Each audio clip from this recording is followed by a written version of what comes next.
آپ کے لیے چلتے ہیں دفتر خارجہ، جہاں وزیر خارجہ شاہ محمود قریشی اور اقوام متحدہ کی جنرل اسمبلی کی صدر ماریا فرنینڈہ اسپنوزا مشترکہ پریس کانفرنس کر رہے ہیں. Will go a long way in promoting a better understanding between one of your member states and recognizing the important role you are playing in revitalizing the UN, in taking a very keen interest in reform of the UN. Pakistan, as you know, and as we discussed earlier on, is a very strong advocate of reform in the Security Council. We want it to be more democratic.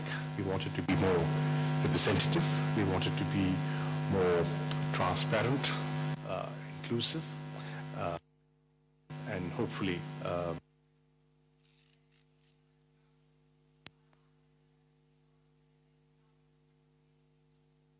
share with the people of Pakistan that the present President of the General Assembly is an exceptional lady. I call you exceptional because you've been a parliamentarian, a seasoned diplomat. You've had the honor of representing your country at Geneva, at New York. You've been foreign minister, defense minister, a poet, author, an academic in the real sense. You know, she has academic articles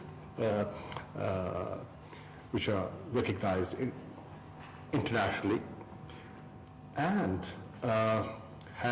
you have stood for causes that are very dear to many in Pakistan, upholding democratic values, speaking for poverty alleviation, making the UN more relevant for all, you know, is your theme, which is so important because, you know, to restore confidence in this institution, you have to make it relevant, and that's part of your agenda. I have had a very good meeting with the President, and we discussed a number of things. I would like to highlight some of them. I was able to raise the issue of the situation, the human rights situation on the Indian side of Kashmir. It is important because protection of human rights is one of the pillars of the United Nations. دفتر خارجہ میں یہ مشترکہ press conference ابھی جاری ہے. یہاں وقت ہوا ہے ہیڈ لائنز کا. ایک بار پھر آپ کو لیے چلیں گے دفتر خارجہ، جہاں وزیر خارجہ شاہ محمود قریشی اور اقوام متحدہ میں جنرل اسمبلی کی صدر ماریا فرنینڈہ اسپنوزا مشترکہ پریس کانفرنس کر رہے ہیں. To Prime Minister Imran Khan's heart, and that's issues on environment, climate change, and I've shared with her our desire to plant 10 billion trees in the next 5 years to improve the environment and the impact it has on economy and people. We've discussed poverty alleviation and how she has stood for discrimination against women, and how important it is for this government. Basic fundamental rights, protection of basic fundamental rights. I'm happy to say, and I'm happy to share with you that the views that the President has upheld all her life in different capacities, and the vision of the PTI government of Prime Minister Imran Khan, there is a lot of similarity, and that's why we had an excellent meeting. So thank you for visiting us. Thank you, Minister. Through you, I would like to really thank the hospitality and the friendship of the government and the people of Pakistan. You yourself, Minister Mahmood a very generous and very thoughtful comments about the role of the United Nations, of the General Assembly, and how important it is in the world we live in to strengthen multilateralism and to strengthen the role of the United Nations. I think that you mentioned practically all the subjects that we addressed. I also took the opportunity to commend Pakistan for its full commitment to the implementation of Agenda 2030 and the Sustainable Development Goals, for the quest for a more just and equal Pakistan for all, based on human rights, sustainable development, and peace. I think that we agree fully on the very important task ahead of us in the mitigation and adaptation to climate change. I think these 1 billion trees that have already been planted should be a world record, and your aim at having 10 billion trees planted in Pakistan only speak well about the commitment of this country to environmental action and to combating the terrible effects of climate change. I was telling Minister Qureshi that among the 10 countries that are considered the most vulnerable to climate change is precisely and unfortunately Pakistan.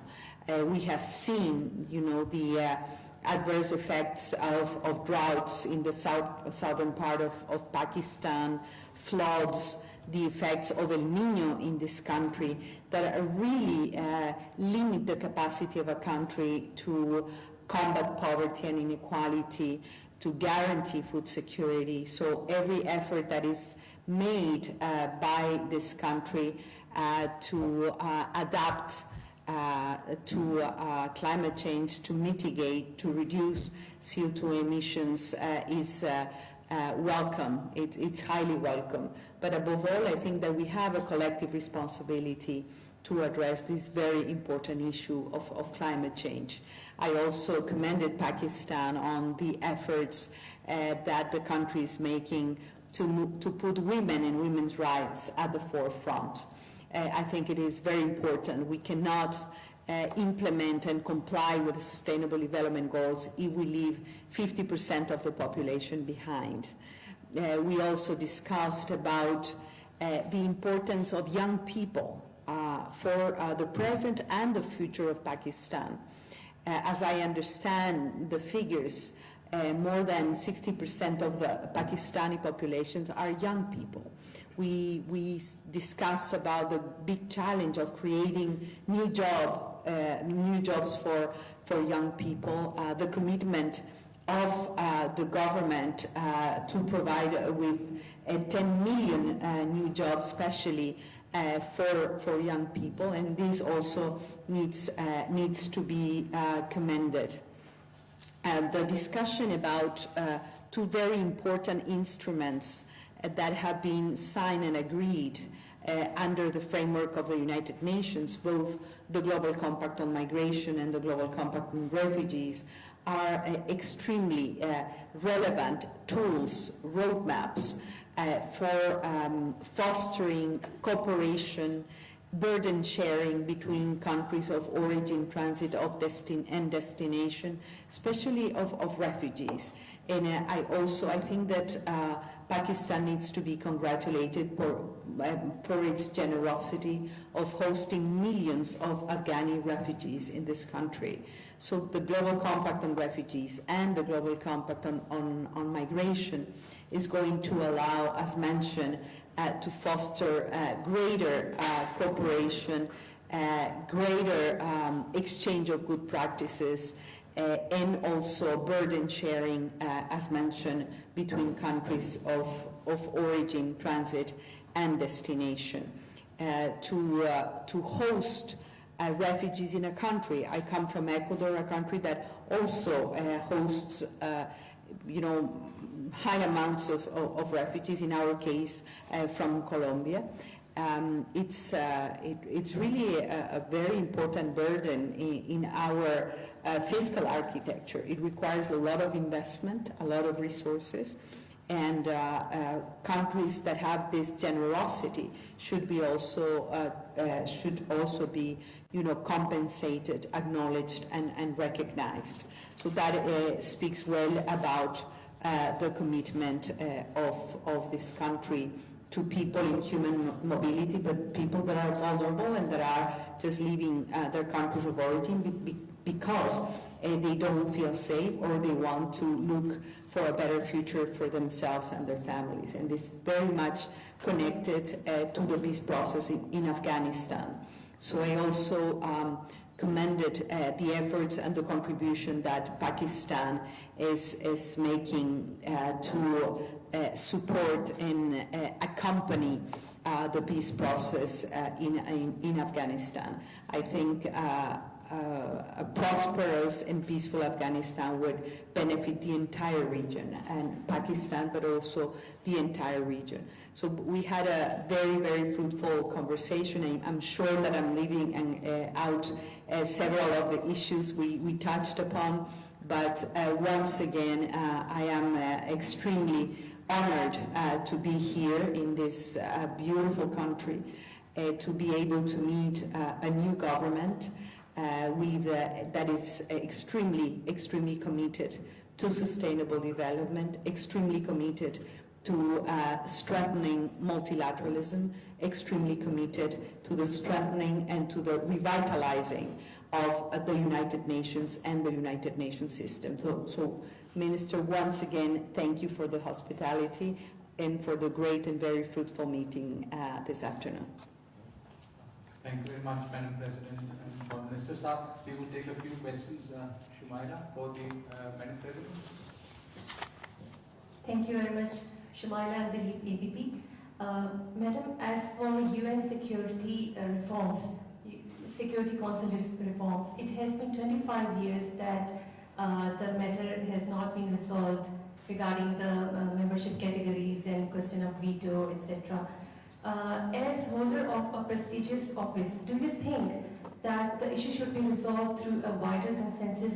And secondly, a group of 4 countries is aspiring to get permanent membership of the UN Security Council.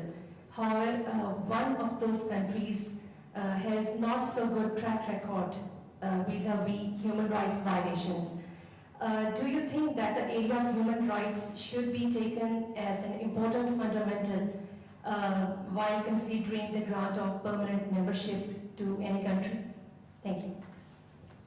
The security reform process, as you very well mentioned, is a process that has been going on for 25 years. There is a negotiation mandate that was established by a resolution 10 years ago, where the intergovernmental negotiations started. This is very much a member state-driven process.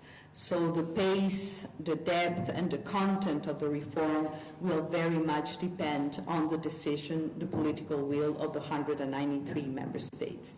My role as President of the General Assembly is to ensure that consultations are open, are transparent, are inclusive, and that the positions of the very different groups are taken into account in the process.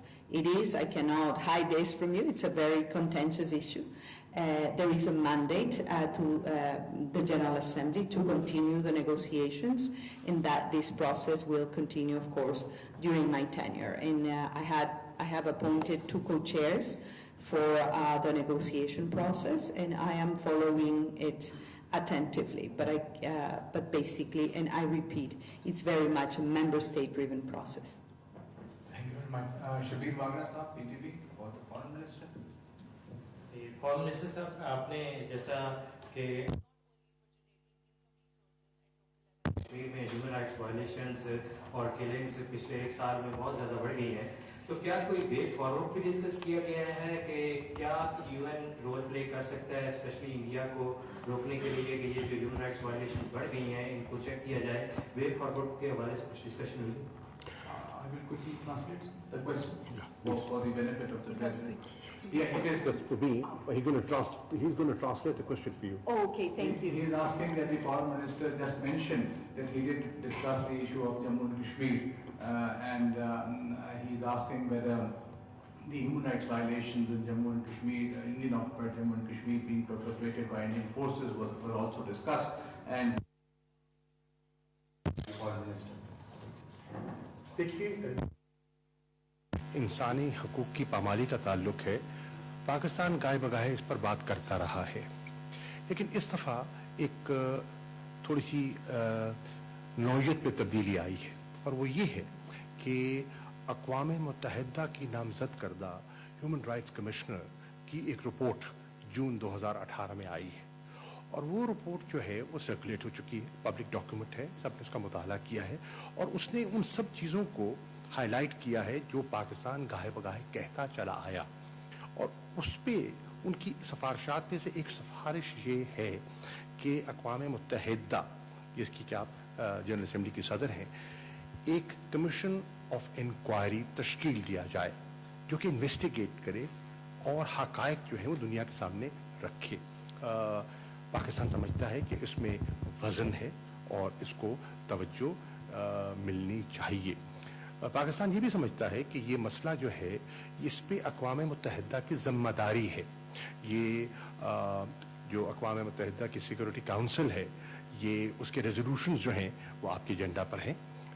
Kashmir کا جو مسئلہ ہے وہ ایک متنازع ہے, ایک بین الاقوامی تنازع سمجھا جاتا ہے, اس کو ریکگنائز کیا جاتا ہے, اور ان کی ذمہ داری ٹھہرتی ہے کہ اس پر وہ اس کی پیش رفت میں یہ اپنا کردار ادا کریں. اس میں کوئی شک نہیں کہ بے پناہ جانی نقصان ہوا ہے, 90,000 کے لگ بھگ لوگوں نے شہادت کا جام نوش کیا ہے, بے پناہ ہیومن رائٹس وائلیشنز وہاں ہوئی ہیں, اور یہ بھی آپ جانتے ہیں کہ آج جو لائن آف کنٹرول پر وائلیشنز ہو رہی ہیں وہ تواتر سے ہو رہی ہیں, اور جس طرح سے وہاں اسلحہ جمع کیا جا رہا ہے ہمارے پڑوس میں, تو اس سے خدشہ ہے کہ ایک فلیش پوائنٹ ہے, اور اس فلیش پوائنٹ کو ایڈریس ہونا چاہیے. پاکستان ایک پرامن ملک ہے, ہم اپنے ہمسایوں کے ساتھ امن سے رہنا چاہتے ہیں, لیکن یہ مسئلہ جو ہے, جو انسانی حقوق کا مسئلہ ہے, یہ فوری توجہ کا مسئلہ ہے, اور اس پر ہم سمجھتے ہیں کہ آپ جیسی شخصیت, صدر جنرل اسمبلی جیسی شخصیت, جن کا ایک اپنا ٹریک ریکارڈ ہے, بڑا نمایاں ٹریک ریکارڈ ہے, اپنا کردار ادا کر سکتی ہیں. I'll just summarize what the Honorable Foreign Minister said. We have been raising the Jammu and Kashmir dispute and the human rights violations at all levels. One fundamental change that happened only last year in June was the OHCHR report, the report of the High Commissioner for Human Rights.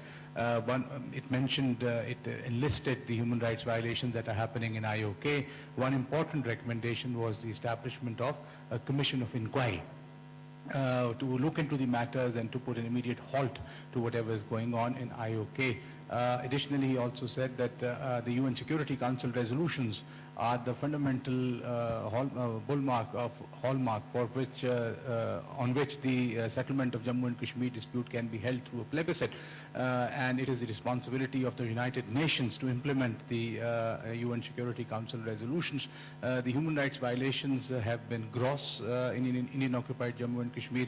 Some 90,000 people have lost their lives, and the use of pellet guns and use of rape as an instrument of state for repression is a matter of grave concern for Pakistan, the UN and the international community. Lastly, the Minister Saab mentioned that the President of the General Assembly has a very good track record on human rights, and she has done a lot of work on human rights all around the world, and we look forward to her personal attention for looking into the matter. Thank you.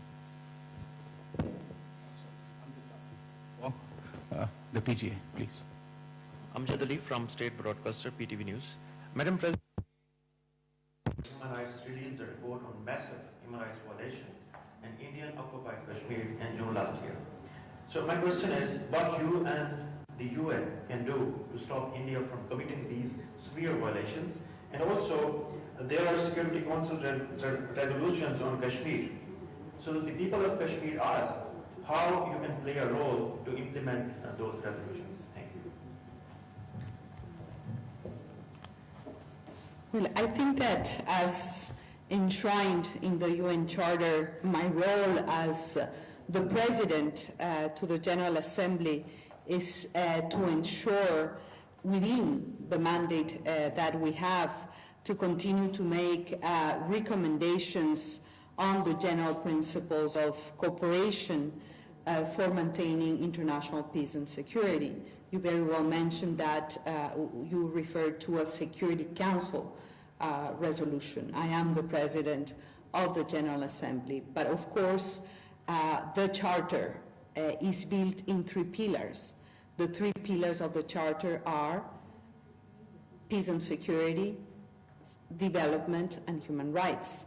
It is the responsibility of all members in every corner of the planet to respect and guarantee fundamental rights and the dignity of people. And these are the principles by which we stand as the United Nations. Thank you very much, Madam President. Thank you very much, sir. Thank you. Thank you.